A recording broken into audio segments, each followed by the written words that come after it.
The cake was beautiful. 3 tiers of white buttercream frosting, decorated with delicate sugar flowers and silver pearls. How fitting! I should have known something was wrong when Dwayne insisted on ordering it himself instead of letting me pick one from our usual bakery. I'm Pearl, and this is the story of how my husband and his secretary destroyed our marriage with a birthday cake, and how I destroyed their lives in return. The office party seemed normal at first. My colleagues at the Tribune gathered around my desk with the usual cards and small gifts. Sydney, my best friend from the features desk, handed me a bottle of wine with a wink. For later, when you need it. If only she knew how prophetic those words would be. Then Dwayne arrived, looking sharp in his tailored suit. Athena trailed behind him, pushing the cake cart, her red lips curved in what I now recognize was anticipation rather than celebration. "Happy birthday, darling," Dwayne announced, his voice carrying across the newsroom. He kissed my cheek, and I caught a whiff of unfamiliar perfume. Not mine. I'd been smelling it for months. "Make a wish," Athena chirped, handing me the knife. Her fingers lingered on the handle a moment too long. The room fell silent as I positioned the blade above the cake. Someone started recording with their phone, probably thinking this would make a nice social media moment. They weren't wrong, just not for the reasons they expected. The knife slid through the first layer easily, white fondant, vanilla cake, and then red. Blood red, writing inside the cake itself. As I pulled the slice away, the words became clear. "Congratulations, Athena, his new wife." The phone clattered to the floor. Someone gasped. Sydney's hand found my shoulder, gripping tight. I looked up at Dwayne. He wasn't even trying to hide his smirk anymore. Athena stepped closer to him, their shoulders touching. "Well," I said, my voice steady despite the roaring in my ears. "I guess I don't need to make a wish after all." "Pearl," Sydney started, but I held up my hand. "No need for drama." I picked up my purse, grabbed my coat. "Though I have to say, Dwayne, announcing your affair through a cake? That's a new low, even for you." "It's not an affair," Athena said, her voice dripping with false sympathy. "It's love. We wanted to be honest with you." "Honest?" I laughed, and the sound made several people step back. "Sweetheart, you don't know the meaning of the word, but you will." I walked past them, head high. The newsroom parted like the Red Sea. As I reached the elevator, I heard Dwayne call out, "Don't be bitter, Pearl. Sometimes things just don't work out."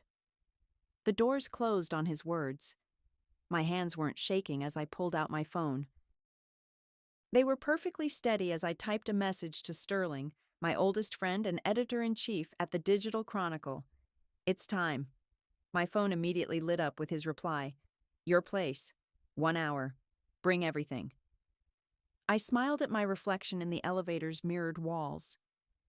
Dwayne always said my career as an investigative journalist was a waste of time, that I should focus on lifestyle pieces, human interest stories, safer topics. He forgot the first rule of journalism. Everyone has secrets, and I'd been collecting his for years, waiting for the day I'd need them. That day had finally arrived. The elevator reached the lobby. As I stepped out, my phone buzzed again. "Sydney. Want me to kill them?" "No," I typed back. "I have something better in mind." The autumn air hit my face as I exited the building.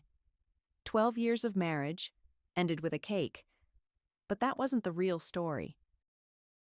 The real story was hidden in the files I'd been quietly gathering, in the conversations I'd recorded, in the paper trail that would lead straight to Dwayne's corner office and Athena's desk. They wanted to humiliate me? Fine. But they forgot who I am, what I do for a living. I hailed a cab, already mentally composing the opening lines of what would become the biggest story of my career. "Take me to Riverside Drive," I told the driver. It was time to start writing. The signs had been there for months. I just chose to ignore them. Late meeting again? I'd asked one night in March, watching Dwayne loosen his tie. Big development project, he'd mumbled, not meeting my eyes. You wouldn't understand the details. But I did understand. I understood every time he turned his phone face down, every business dinner that left traces of lipstick on his collar, every weekend conference that somehow never had any photos from the actual conference. Sydney burst through my apartment door now, breaking my bitter reminiscence. I brought reinforcements. She held up 2 bottles of wine and her laptop.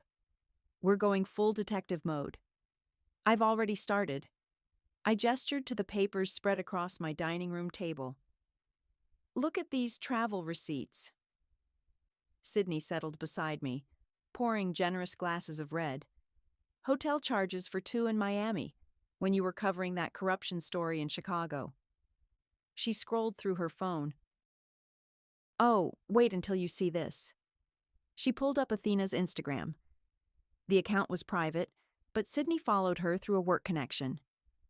Look at the background of this photo from 3 months ago. The image showed Athena at a restaurant, supposedly alone, celebrating a successful business dinner. But reflected in the window behind her was Dwayne, raising a wine glass. Sloppy, I muttered. They got sloppy. That's not all. Sydney pulled out more photos. Remember when he said he was in Houston for that real estate convention? The timestamps matched. While Dwayne was supposedly in Houston, Athena had posted photos from the Cayman Islands. The same resort, the same week. My phone buzzed. Sterling. I'm outside. Let me up. Minutes later, he strode in, suit jacket slung over his shoulder. Tell me you kept those documents.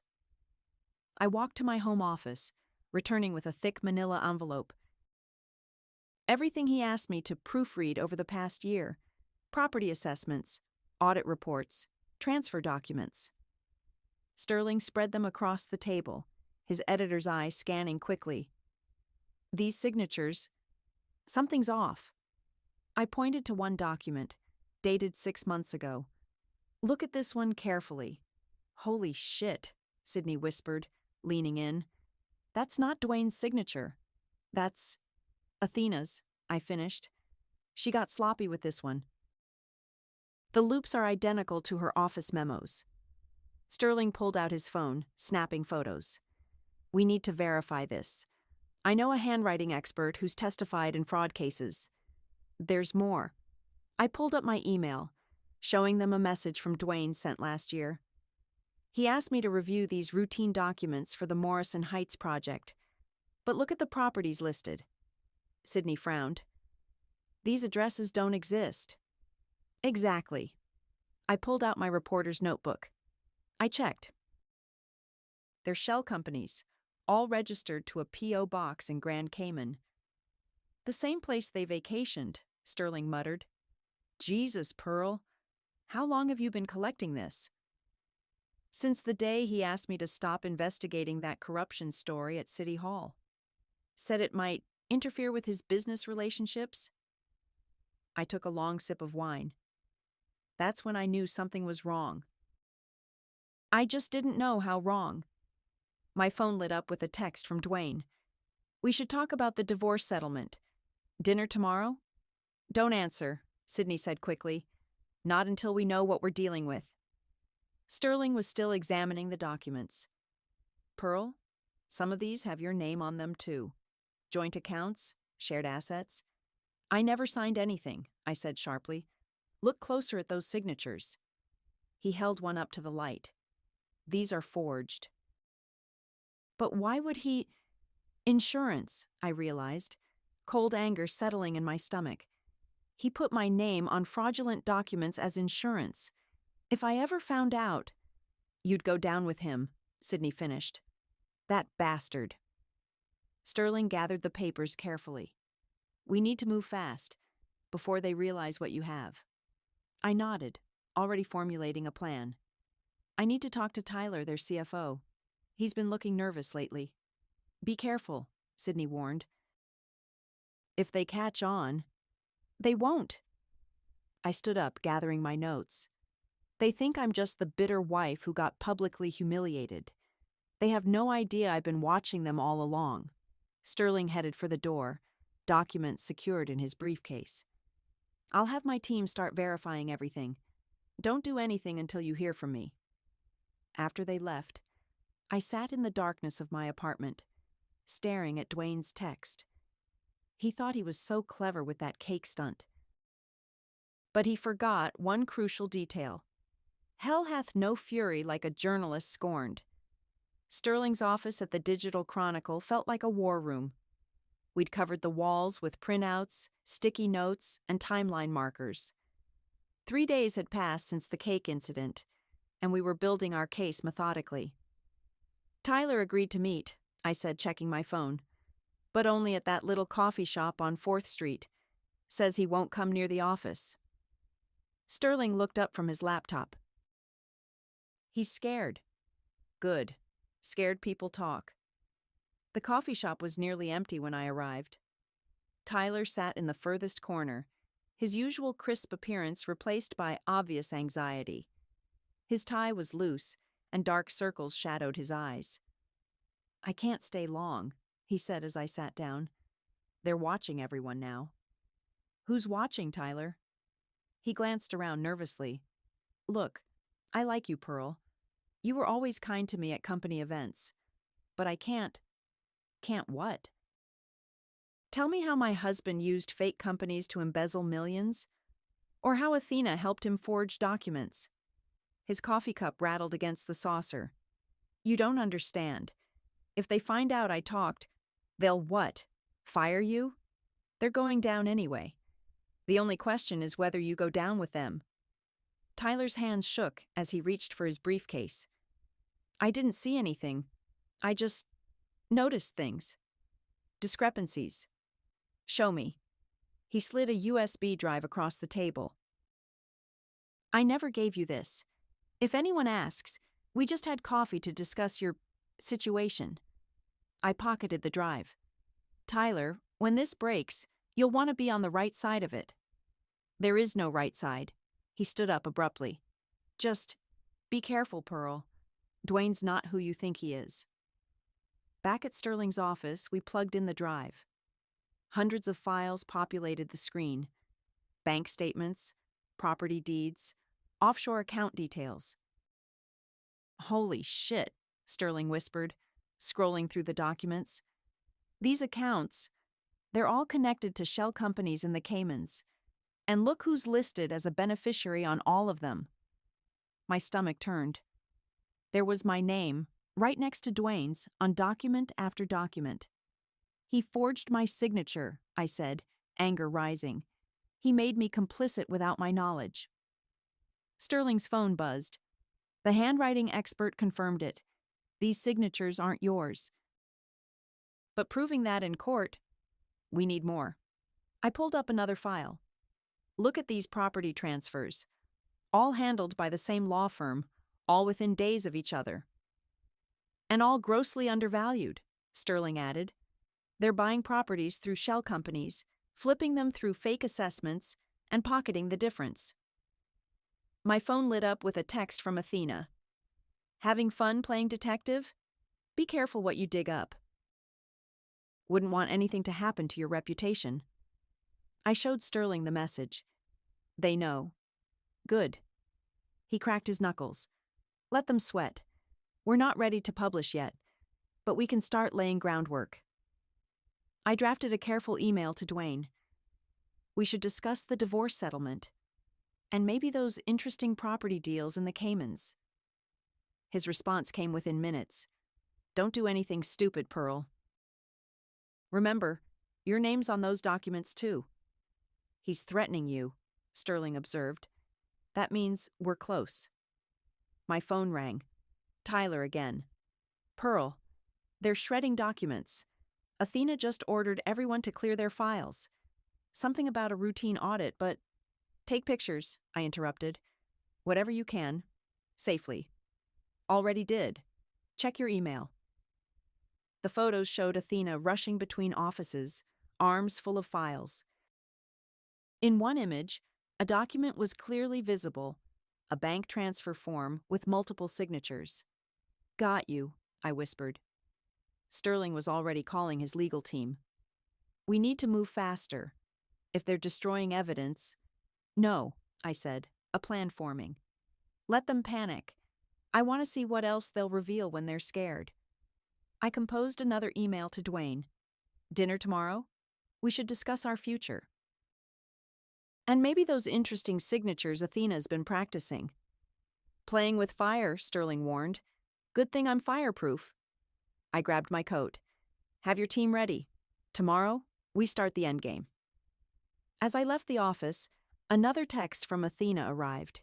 "You have no idea what you're dealing with." I smiled, thinking of the evidence mounting against them. "No," I whispered. "You have no idea what you're dealing with." The whistleblower attorney Sterling recommended looked exactly like you'd expect. Sharp suit, sharper eyes, and the kind of smile that made powerful people nervous. Her name was Maria, and she didn't waste time with pleasantries. "These documents alone are enough to trigger a federal investigation," she said, spreading files across her desk. "But we need to protect you first." "From what?" I asked, though I already knew. "Your husband made you an unwitting accomplice. Every fraudulent document with your forged signature is a potential criminal charge. We need to establish your innocence before this goes public." Sterling leaned forward. "What's our timeline?" "Days, not weeks. They're already destroying evidence." Maria pulled out a recorder. "Pearl, I need you to call your husband. Get him talking about the business. Any admission, even vague, helps our case." My hands didn't shake as I dialed Dwayne's number. He answered on the second ring. "Finally ready to be reasonable?" His voice dripped with condescension. "I'm ready to talk," I said, watching the recorder's light blink. "About everything. The properties, the offshore accounts." "Don't be dramatic, Pearl. Business is complicated. Sometimes you need shortcuts." "Shortcuts like forging signatures?" A pause. "You should be careful with accusations. Your name's on those documents too, remember?" "Why did you do it, Dwayne? Was it just about the money?" He laughed, and I heard ice cubes clink in what was probably his usual scotch. "Money, power, respect. It's all connected. Athena understands that. She's ambitious, like me, not stuck in some crusading journalist fantasy. And the fake companies? The property scams? You're fishing, darling, and it's beneath you." His voice hardened. "Take the settlement offer. Walk away, or I'll make sure you go down with me." The call ended. Maria smiled like a shark. "That's enough to start with." He admitted to shortcuts, implied knowledge of the forgeries, and threatened you. Sterling was already typing on his laptop. "I'm having my team prepare the first article. Sleeping with Power, Secrets Behind the Billion-Dollar Facade." My phone buzzed. A text from Tyler. "Athena's on her way to your office. She looks mad." "Perfect timing," I muttered. 20 minutes later, Athena strutted into my office at the Tribune, wearing a red dress that probably cost more than my monthly rent. "Pearl," she purred, closing the door. "We need to talk." "About what? The cake? The fraud? Or how you've been practicing Dwayne's signature?" She pulled out a checkbook.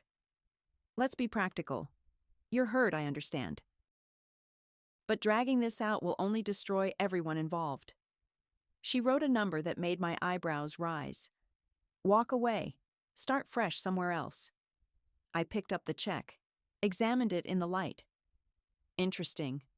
Same account number as those Cayman transfers. Her smile faltered. "What are you talking about?" "The ones you've been arranging. Tell me, Athena, does Dwayne know you've been skimming from those offshore accounts?" "Taking a little extra for yourself." She stepped back, composure cracking. "You're bluffing." "Am I? That last property deal. The one you rushed through last week. Quite a coincidence that a similar amount appeared in your private account the next day. How did you... She caught herself. You have no proof. I smiled, thinking of the documents Tyler had provided. Want to bet your future on that? You'll regret this, she snapped, grabbing her purse. When this is over, you'll have nothing. No, Athena. When this is over, I'll have the truth, and you'll have a prison cell. After she stormed out, I called Sterling. It worked. She's rattled. Good. The first article goes live tomorrow morning. Are you ready? I looked at the check Athena had left, then tore it into tiny pieces. I've been ready since they served me that cake. My phone lit up with another text from Dwayne. Last chance, Pearl. Take the deal. I typed back 4 words. The truth tastes better. Then I settled in to write the story that would burn their empire to the ground. Sometimes revenge is best served not cold, but in print. The morning Sterling's article went live, my phone wouldn't stop buzzing.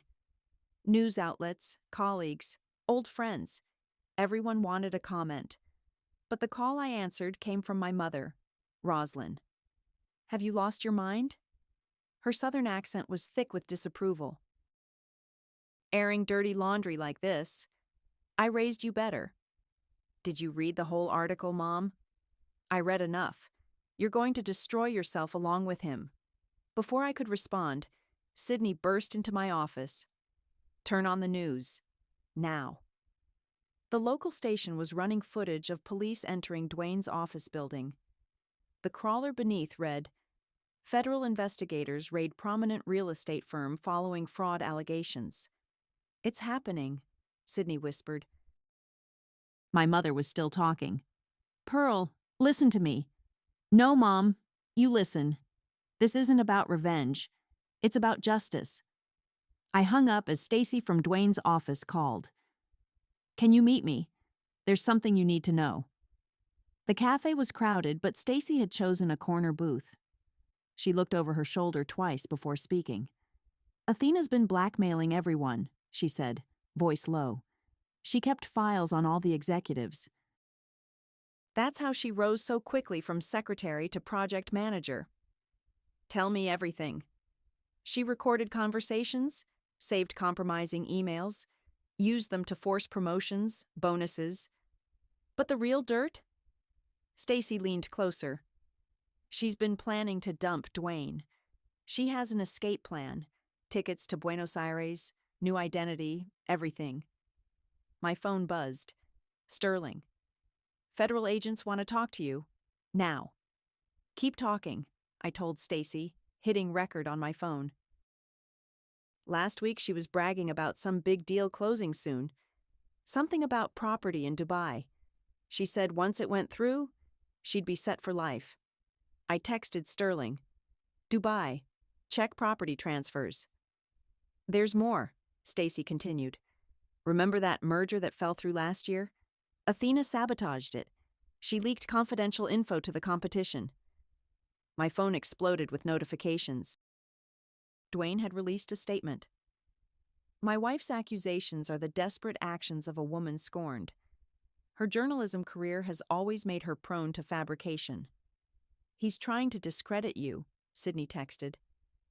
Too late, I replied, watching Stacy pull out a USB drive.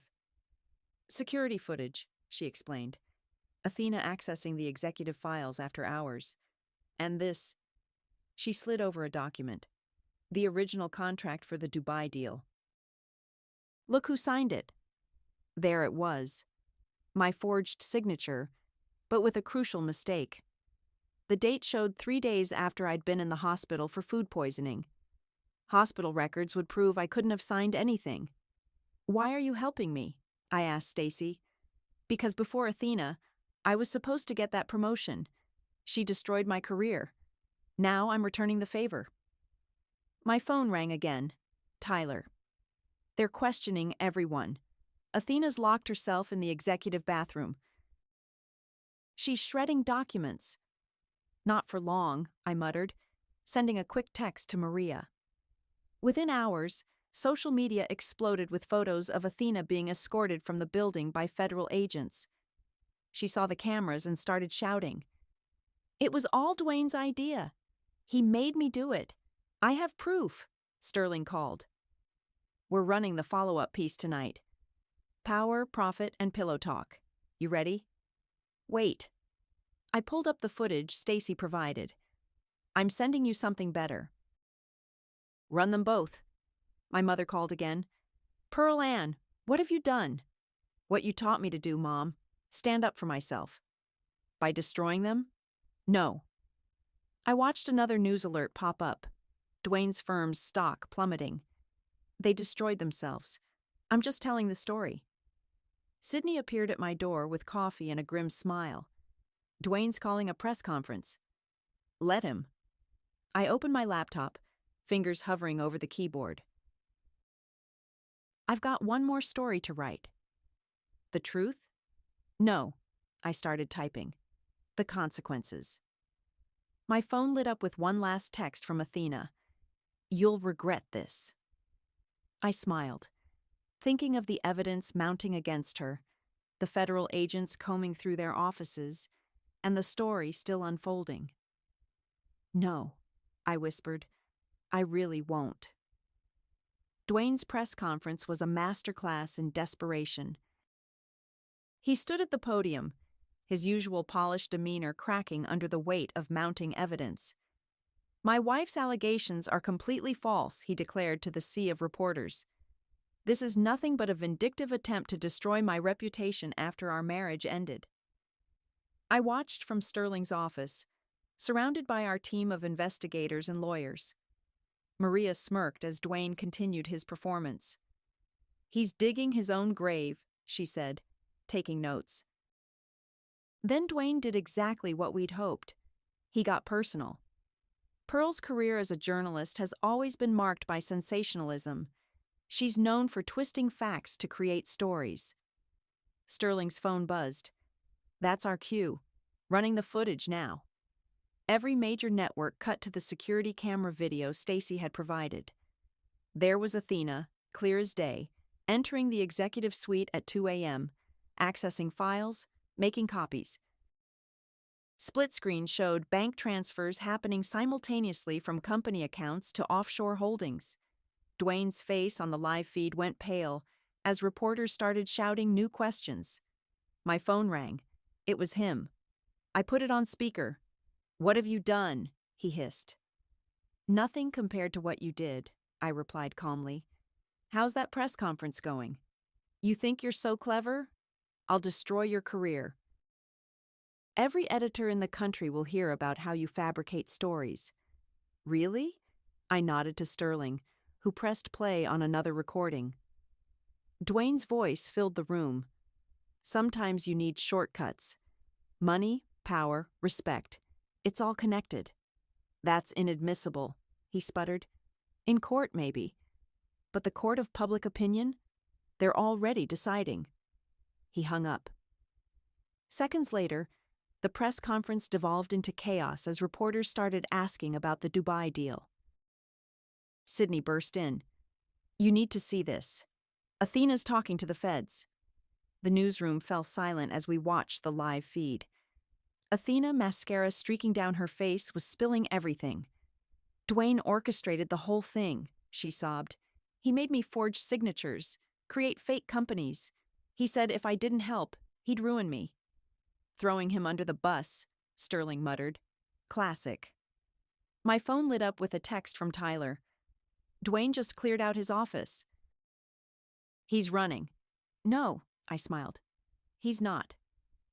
Right on cue, federal agents appeared at the press conference. The cameras caught everything. Dwayne attempting to flee through a back door, being tackled by agents, his perfect suit getting scuffed on the pavement.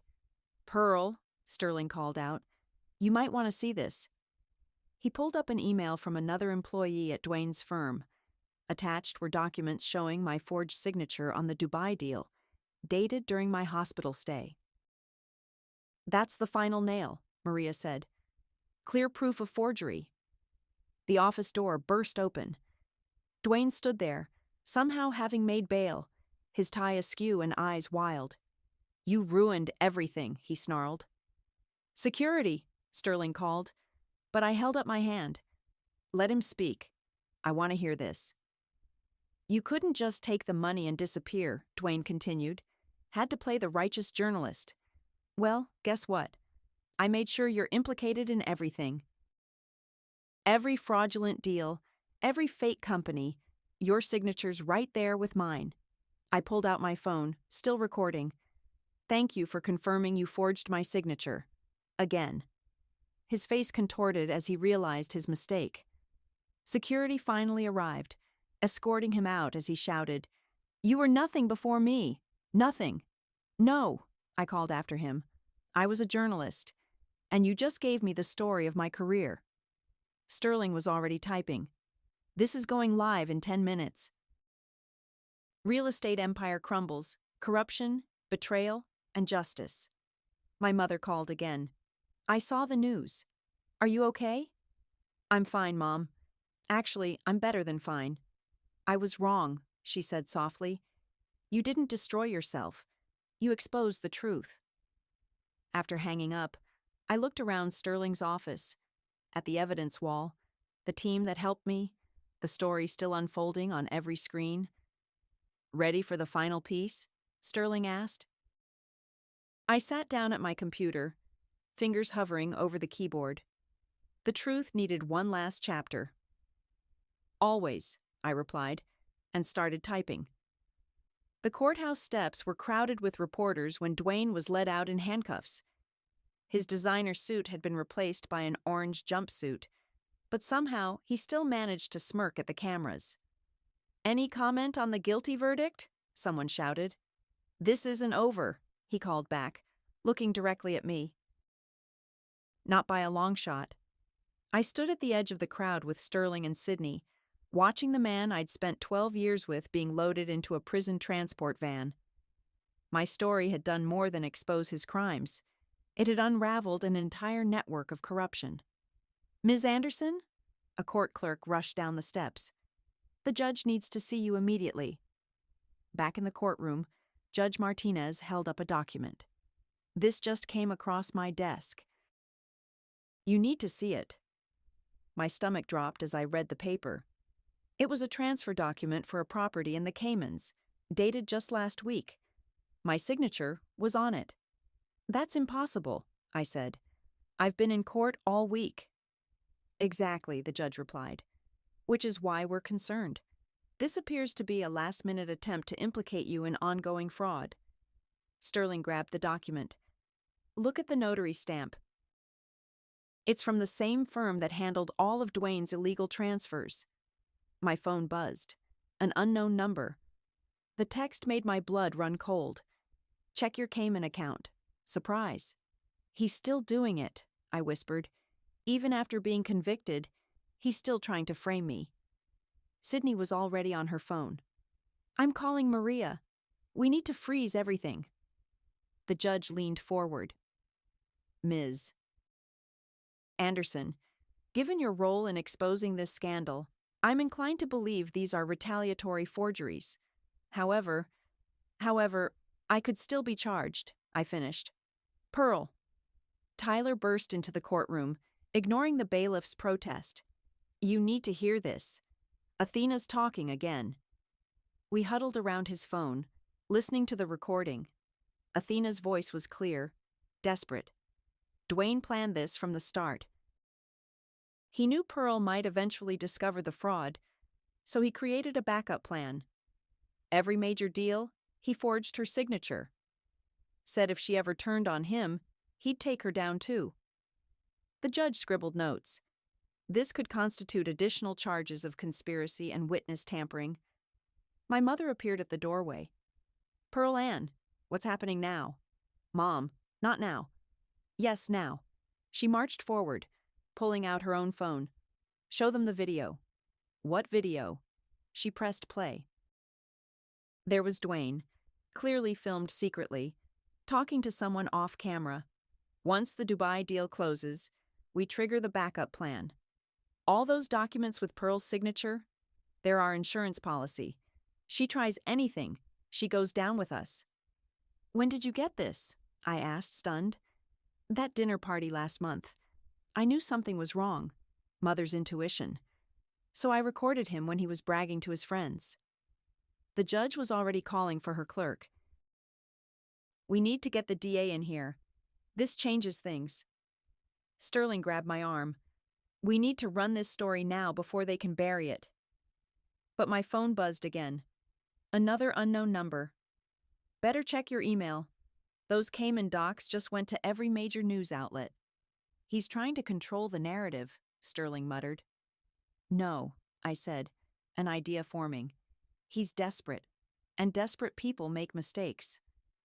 I turned to the judge. Your Honor, I'd like to make a statement to the press. Right now. She nodded slowly. Given the circumstances, I'll allow it. Outside, the reporters were still lingering. I walked down those courthouse steps, feeling the weight of cameras and microphones turning toward me. Ms. Anderson, how does it feel to see your husband convicted? I held up my hand. I have a statement to make. About forgery, fraud, and one final attempt at revenge. The cameras pressed closer as I began to speak. Behind me, Sterling was already publishing the truth, the real truth, about Dwayne's last desperate plan. My phone buzzed one final time. Dwayne. You'll never prove it wasn't you. I smiled at the cameras, thinking of the evidence mounting against him, of my mother's video, of Athena's confession. Watch me, I whispered, and began to tell the story that would finally, completely end his reign of deception. The prison visiting room was cold and sterile, but Dwayne still managed to look smug behind the glass partition. His orange jumpsuit clashed with the remaining hints of his once polished appearance. Come to gloat? He asked as I sat down. No, I came to deliver this personally. I held up the morning's newspaper. The headline read, Federal Court Clears Journalist of All Allegations. Additional charges filed against convicted fraudster. His smirk faltered. Impossible. Those documents were traced back to your prison email account, I finished.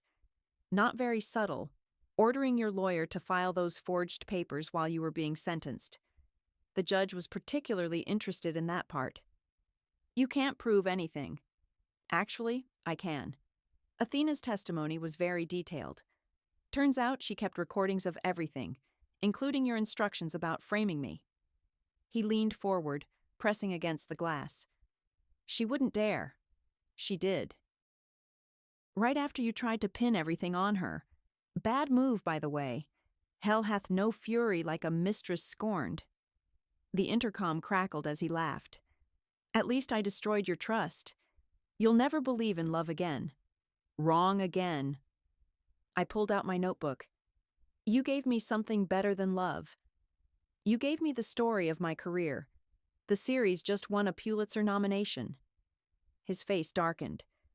You think you've won? I still have connections. People who can... What? Forge more documents? Your assets are frozen. Your conspirators are turning on each other. Even your lawyer flipped after we exposed his involvement. A guard approached. Time's up. I stood, gathering my things. One last thing. Remember that cake? The one with Athena's name? He stared silently. I kept the top layer. It's in my freezer. Every time I look at it, I remember how you tried to humiliate me, how you thought you'd broken me. Instead, you made me stronger. You're still bitter, he spat. No, I'm successful. There's a difference. I tapped the glass. Enjoy your 20 years, Dwayne. I hear they serve cake in the prison cafeteria. Outside, Sterling waited by his car. How'd it go? Exactly as expected. Is everything ready? He nodded. The final piece goes live in an hour. The Cake That Broke the Empire. A story of justice served. My phone buzzed. A text from Sydney. Turn on the news. The car's radio crackled to life. Breaking news. Additional indictments filed in the real estate fraud case. Sources say at least 12 more executives will face charges. Your mother's video did it, Sterling said. Once they saw Dwayne bragging about the conspiracy, everyone started talking. Back at the Tribune, my colleague stood as I entered. Someone started clapping. Then everyone joined in. Speech, Sydney called out. I shook my head, heading to my desk where a familiar box waited. Inside was a fresh cake, decorated with the words, "Justice is sweet," in perfect icing. From the staff, Sydney explained. We thought it was fitting. I cut the first slice, remembering that other cake, that other day. But this time, when I looked at the people around me, I saw strength, not sympathy. My phone lit up with a final text from Athena, now in witness protection. I'm sorry. For everything. I didn't respond. Some apologies come too late. Sterling appeared with a champagne bottle. Ready to celebrate? Not yet. I sat at my computer, fingers hovering over the keyboard. One last story to write. About Dwayne? No. I smiled, starting to type. About truth. About justice. About how sometimes the best revenge isn't serving a cold dish. It's publishing a hot story. The newsroom hummed with energy as I wrote the final words of my series. Outside my office window, the city stretched out, full of new stories waiting to be told. But this one, my story, had the ending it deserved. Not with a whimper, not with rage, but with the quiet satisfaction of truth finally printed in black and white. I hit publish and reached for a slice of cake. Sometimes justice really is sweet,